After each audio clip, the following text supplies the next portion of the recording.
Non, non, non, non, non, regarde. Là, tu mets un scotch là. Ok. Non. Gladys et Timothée débutent. C'est le tout premier emballage cadeau de la journée. Oui, On ça se avait un passe peu bien. d'appréhension entre guillemets. Parce qu'on n'avait jamais fait ça. Personnellement, je suis extrêmement nul en emballage de papier cadeau. Tout le monde se fiche de moi à Noël à chaque fois. Ah ouais, c'est vrai que c'est bien. Ça fait plus joli c'est top. qu'un scotch. C'est que c'est pour la bonne cause, donc on le fait pour ça.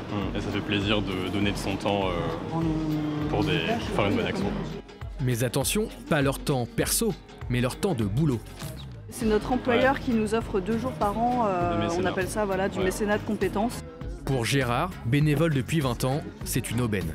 Les stands papier cadeau permettent de récolter jusqu'à 15 000 € pour le fonctionnement du secours populaire. Rien que la période de Noël, il faut 70 personnes qui viennent travailler là. On a beaucoup de bénévoles, mais il y a des gens qui travaillent encore. Donc ce qui fait dans la semaine, ils ne sont pas là. Si des employés sont dispo un lundi à 11 h, c'est grâce à un homme qui reste derrière, dans l'ombre, Pierre Paillereau. Des associations comme ça, on en a rencontré 300 depuis 5 ans en Normandie. Et le but, c'est de les rencontrer, de remonter leurs besoins et après d'aller sensibiliser puis engager des gens au sein de ces associations en fonction des causes qui leur tiennent à cœur. Ils vont aller pouvoir choisir une mission sur une plateforme pour aller s'engager. Le nom de cette plateforme, Citizens. Pierre l'a lancée en 2020. À l'instar d'un entremetteur, il met en relation 4 pièces d'un puzzle. Association, entreprise, collectivité et école. Donc le deuxième programme, c'est le programme Citizens Campus, un programme campus, où là le but c'est d'aller sensibiliser et engager les étudiants au service des associations.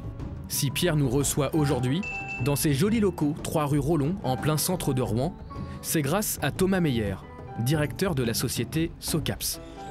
Tous deux se sont rencontrés lors d'une présentation de Citizens à des dirigeants normands. Ce jour-là, Pierre vendait son concept et cherchait un local. Je crois que 10 jours après, j'emménageais ici, là, juste à côté.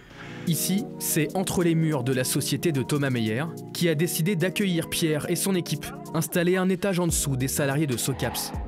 Et un des sujets, c'était de se dire, on a des mètres carrés, et donc on s'est dit, plutôt que de mettre un 12e baby-foot et d'agrandir la salle de sport, pourquoi on ne ferait pas un étage dédié à ce sujet-là? L'idée, c'est d'offrir des locaux qui soient bien situés, cool, mais en même temps d'avoir un truc qui soit pas cher, des locaux qui soient pas chers. En gros, on est à 50% en dessous du prix du marché, quoi. C'est à peu près l'idée.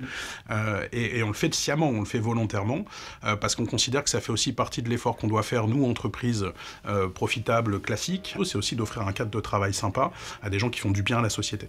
Wow. Mais ouais. Et aujourd'hui, à cet étage, on retrouve 4 structures qui font du bien à la société. Et à l'image du puzzle de Citizens, elles travaillent toutes main dans la main. Il y a Pierre, que vous connaissez. Pierre Paillereau, fondateur et dirigeant de Citizens. Mais aussi Germaine. Germaine Marié, coordinatrice de Toi Moi Rouen Normandie. Émilie. Émilie Tolian, responsable régionale Solinum. Ou encore Romane. Romane Ravanel, responsable de l'antenne normande de Reconnect. Entre toutes ces associations, vous allez le voir, une formidable synergie pour aider les plus précaires.